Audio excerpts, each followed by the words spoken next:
Hey everybody, and welcome to our new show, Vintage Review, where we take old pay-per-views that we didn't watch and we go back and we review them. He is Rodimus Prime. Yo. I'm War Machine J. We're the 3-Count Mafia. And today we're going to visit a pay-per-view that's a couple of months old, but we didn't watch it prior to its release. Hence why it falls into this category. It is Progress Chapter 76, Hello Wembley.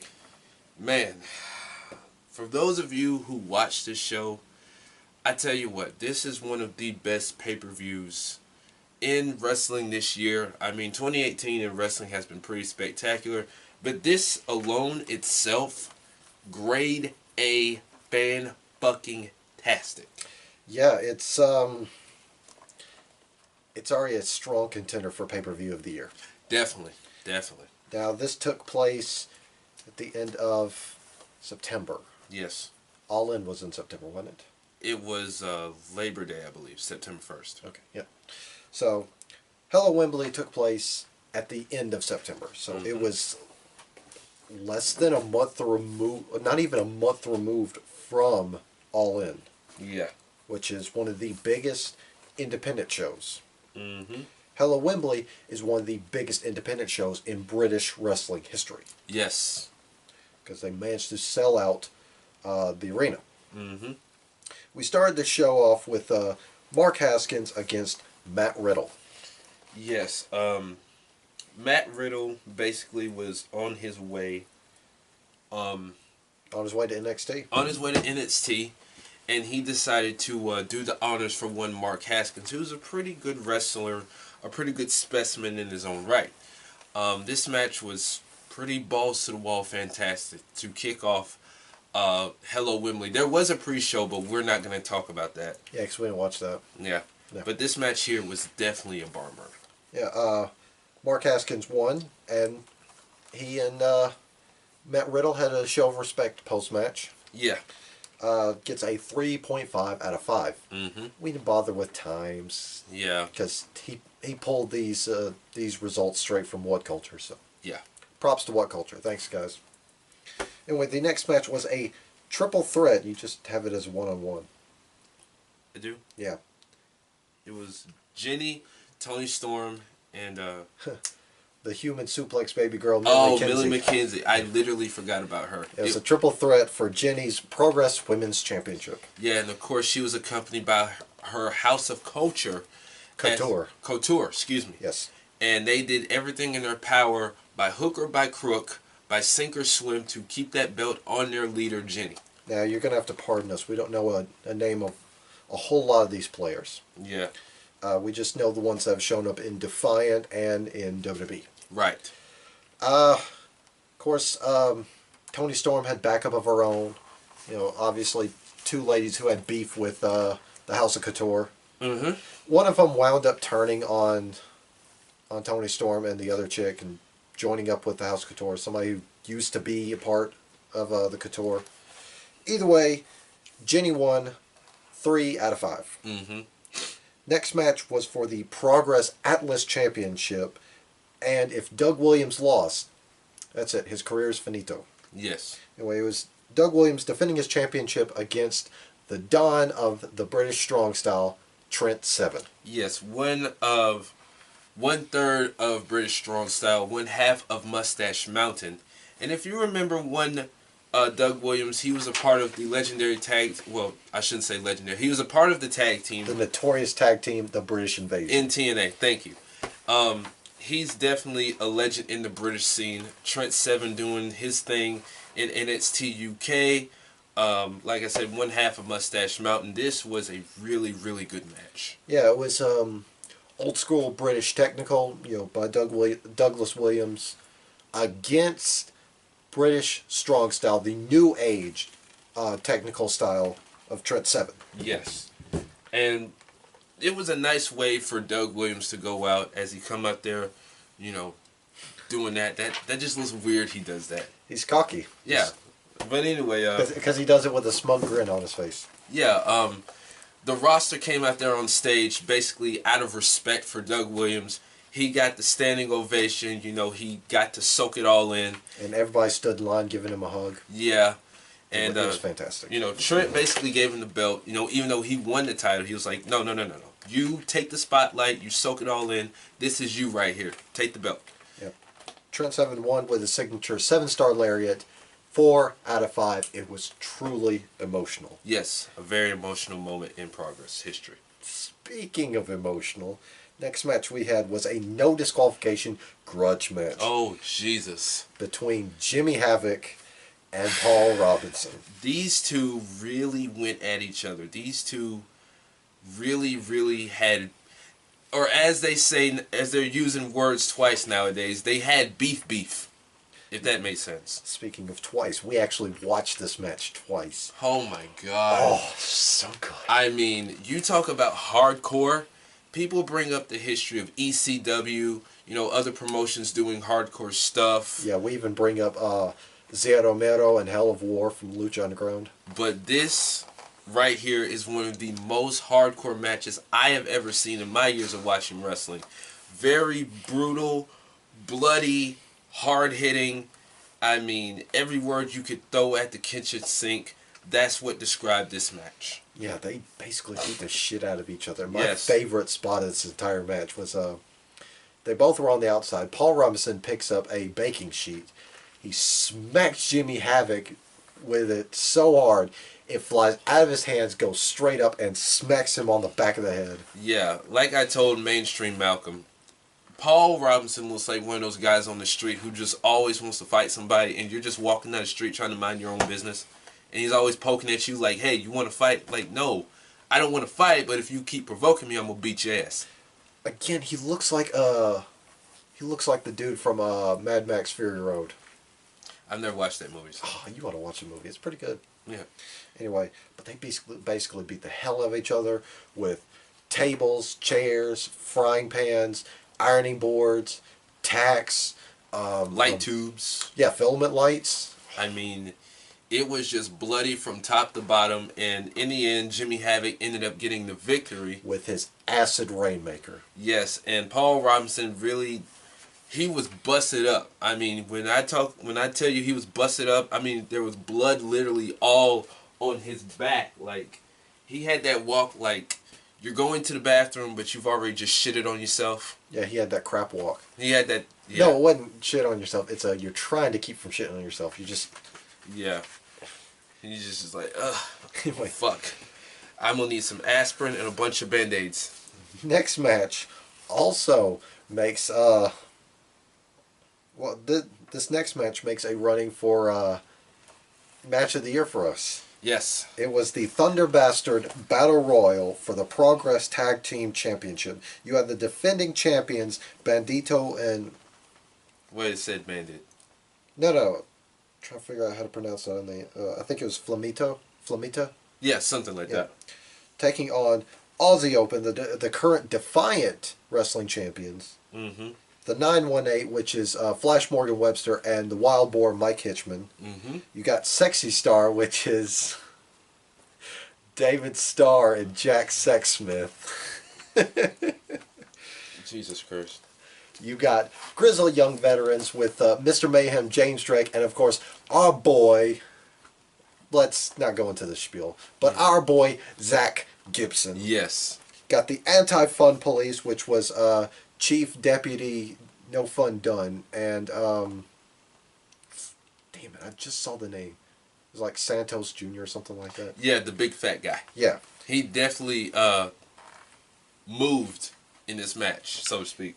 And then they ran it out with Connor Mills and Maverick Mayhem. Mm-hmm. Which, how the Thunder Bastards match work, it's Battle Royal rules. Yeah. One team enters every 2-3 minutes. We'll say 3 minutes. Yeah, we'll say War Game rules, 3 minutes. Yeah. But it was a brutal ass fight. You know, going into this match, I thought, okay, this is going to be a cooler match. It's going to be a piss break match. Oh, no. I was proven wrong from the jump. This match was really fucking awesome. I mean, this match from bell to bell, top to bottom, from wall to wall was just off the chain, so to speak, as they used to say back in the day. I mean, all these teams from GYV to Aussie Open to the No Anti-Fun Police, so on and so forth, really put on a show. Oh, I forgot CC Conf. Yeah, especially that pile driver during that match, where he, I think was who was it? Not shit. One of the dudes from Aussie Open, tall guy. Oh, tall and lanky or tall and heavy? Tall and heavy. Mark Davis. Yeah, he hit who was that? Like he had him up in Styles Clash position and then just dropped him. Oh, yeah. Oof. That was pretty nasty. And rough. that's pretty much, it was just like Spot Fest Power Driver, Spot Fest Power Driver, and even big dude from Anti-Fun Police. That dude, when he did that moonsault like off the top. Yeah. He had more airtime than Michael Jordan in a dunk contest. He had more airtime than Michael Jordan in Space Jam. Shit. I mean, talk about heavy set. That dude moved for as big as he was.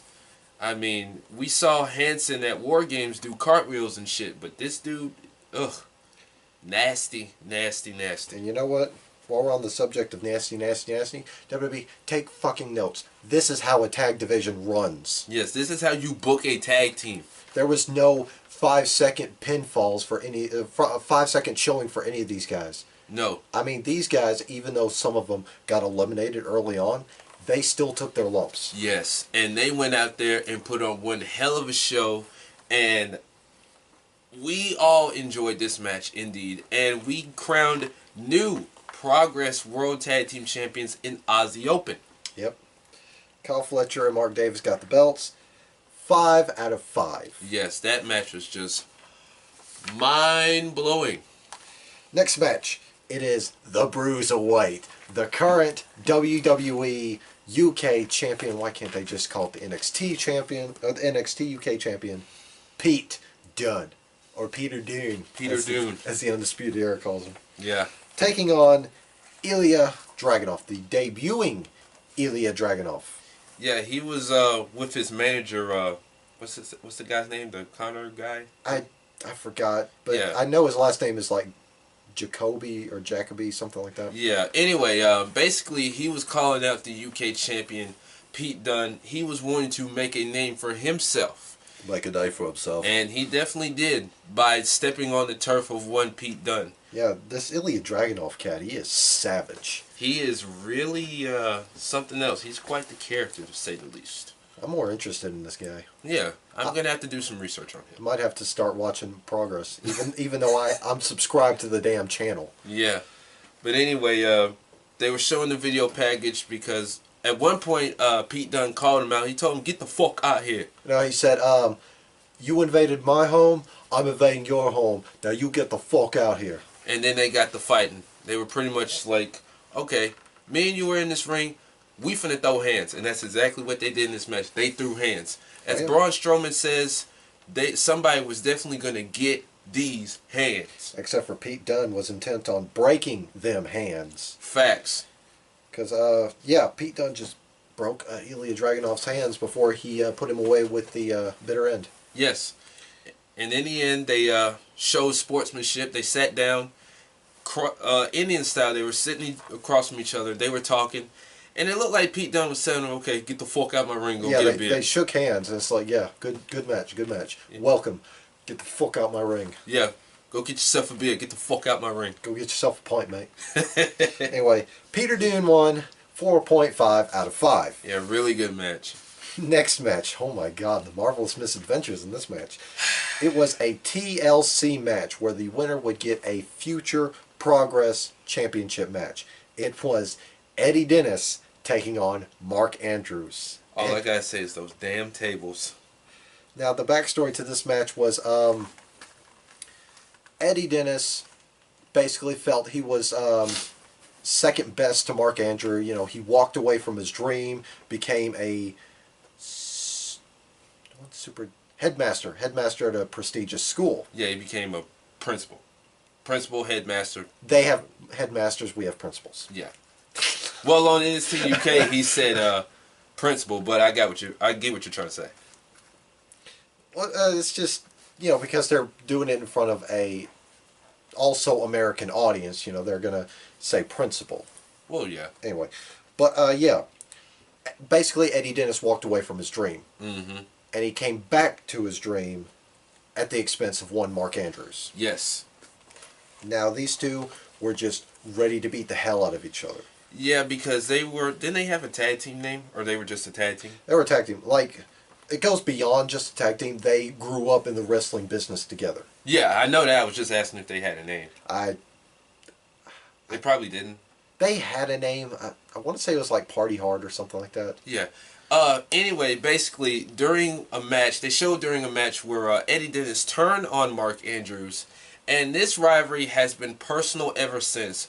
At one point, they showed where Andrews got on the mic. He said, "It's not my fault you didn't last in this business. It's not my fault you turned down your dream to go work at some private school. It's not my fault that I did more than you." And so on and so forth. Oh, but this match was killer. It was killer. Except, well, you go ahead. It was killer. It was stiff. And still, those damn tables. Yeah. Emphasis on stiff. Yeah, they used several table spots during the match, but the tables never broke. Yes. I mean, they used like 3 or 4, maybe 5 tables. None of them broke until the last one. Oh, the last one didn't even break. It bent, and then it splintered at the very end. Oh my god. Those tables really killed that match, but it still turned out to be one fantastic battle between these two. No, this wasn't a battle. This was a war. Yeah. In the end, Eddie Dennis climbed up, claimed the contract for himself. He will get a future Progress title opportunity, 4 out of 5. Mm-hmm. Despite those damn tables. Now, the main event was for the Progress World Championship. It was the big, strong boy, Tyler Bate, taking on the ring conf, Walter. Yes.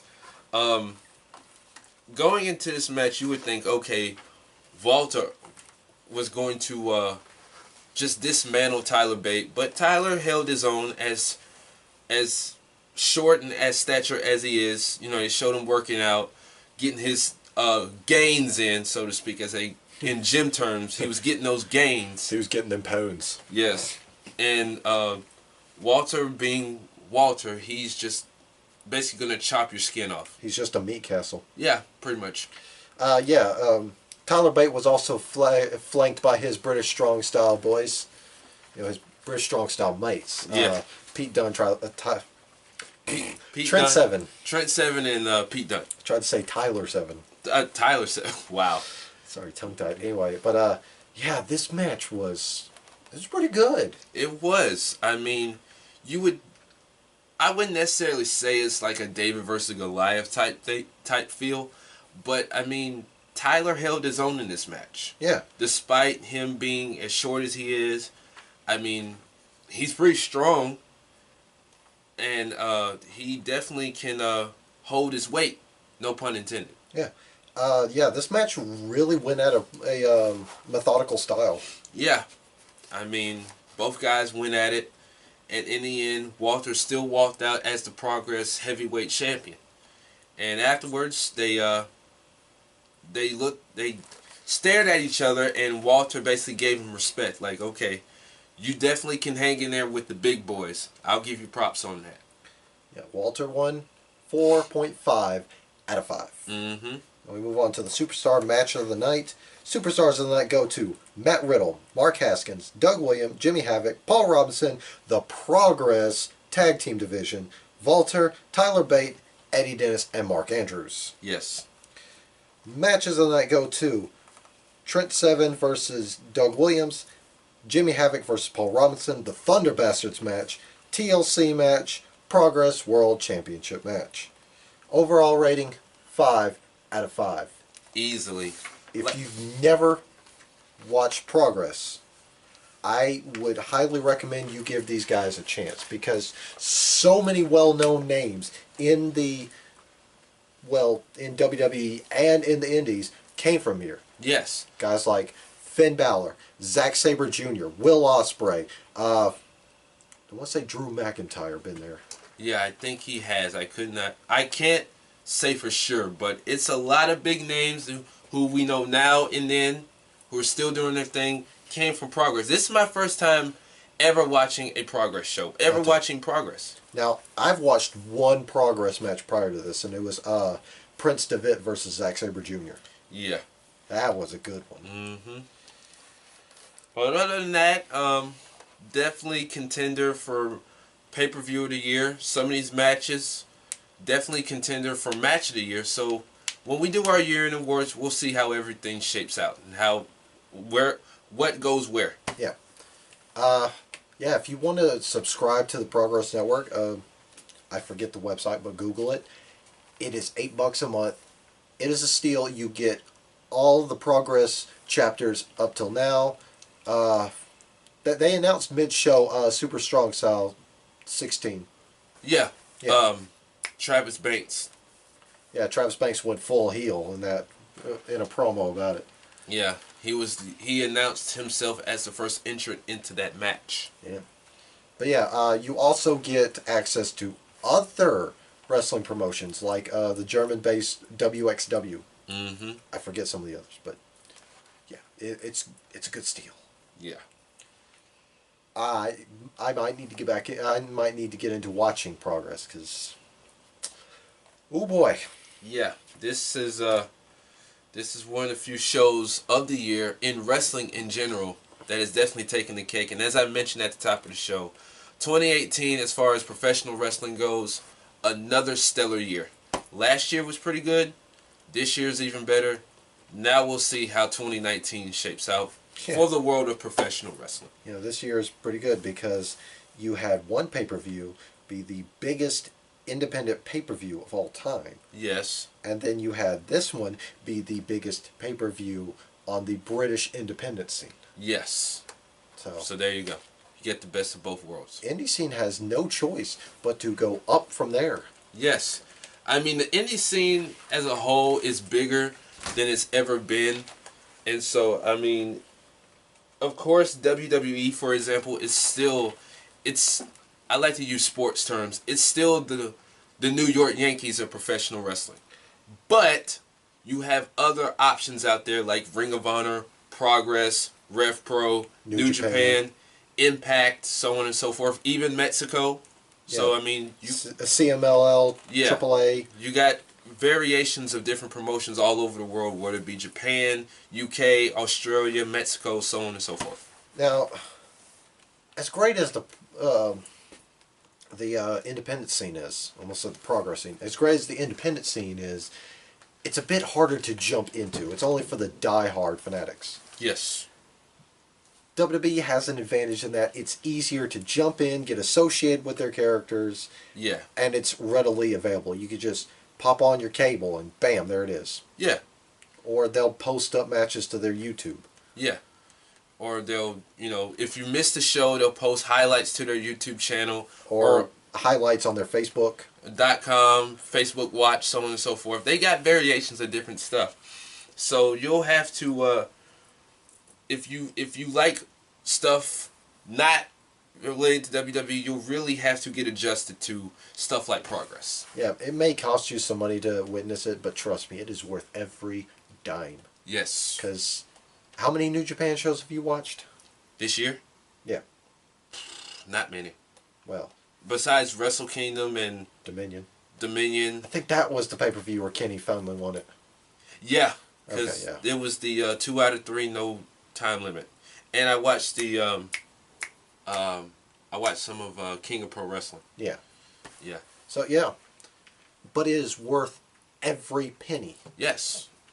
So, I mean, like you said, if you like things outside of WWE, or if you don't like WWE at all, you like other things like Impact, Progress, Ring of Honor, you really have to adjust yourself out of the world known as WWE. I mean, if you were one of those fans that lived on the Never level, just look up Dragon Gate. Yes. He's back. And boy, is he jacked. Yes. And speaking of jacked, Rev Pro, I'm going to talk about them for a minute. They just announced Pac will take on Zack Sabre Jr. first Sunday of New Year. That is going to be fucking amazing.